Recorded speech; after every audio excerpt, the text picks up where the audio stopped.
start with a domestic mutual fund SIP, depending on when you are, if you're just getting your feet wet, you don't have to invest directly in the market, which is why I said the asset allocation is the important thing. You can invest through a mutual fund, put X amount in equity, X amount in fixed income, and some amount in gold, and be done with that. So you don't have to optimize to the last thing. And both men and women, I was doing a podcast for a large public sector company, and they said a lot of our senior people are close to retirement and they realize they never did proper investing. They always thought that जब समझ में आएगा तब शुरू करेंगे. So with the result, they've been in FDs and PF and all that all their lives.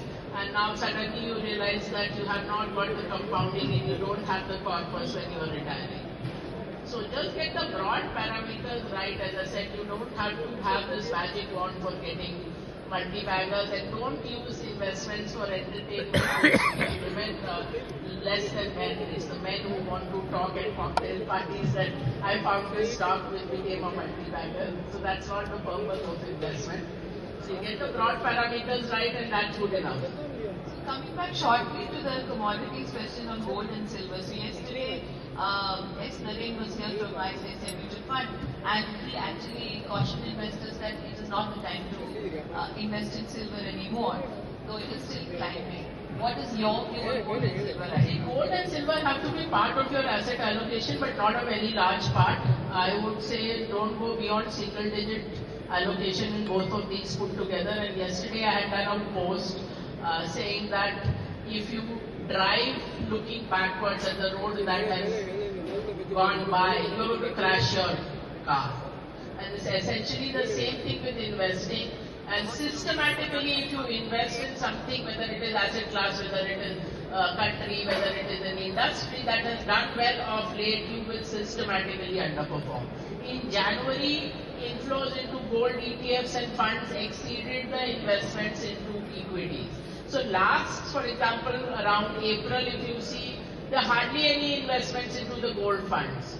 Equity is at 24,000 crores a month. Now, gold inflows have exceeded this 24,000 crores, which is crazy. And since January end already, gold is down.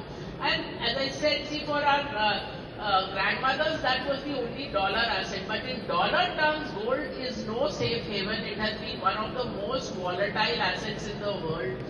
There was recently a headline saying gold has not seen this kind of rally since 1979. And I said, go forward from 1979. 1980, gold made a high. That high was not crossed for 27 long years. The next time gold was at that level was in 2007. 19 years later, 1980 to 1999, gold was still down 62%. So as I said, it's a volatile asset. In rupee, the chart looks okay because it is a rupee depreciation chart. After 2007 also, next high it corrected 40%. So never drive looking at the rear view, because that's not the road. You have to look at the road in front of you.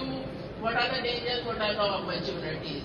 And systematically, as I said, if you invest in something that did well of late, you will systematically underperform. That's the data.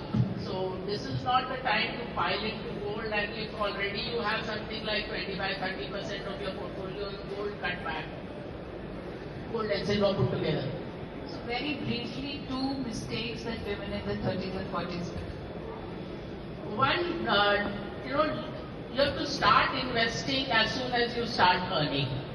Because if you delay it by 5 years, you have to, your monthly saving or annual saving has to be double what it was 5 years ago in order to get to the same purpose by age 60 or whatever. So that is one. The other, as I said, don't be on either end of the risk spectrum. And third is, which is often very wrong advice given to people, that be 100% in equity when you are young and be 0% in equity when you retire. Both of these are bad advice. Do not put money in equity which you will need to withdraw over the next 8 to 10 years. But even at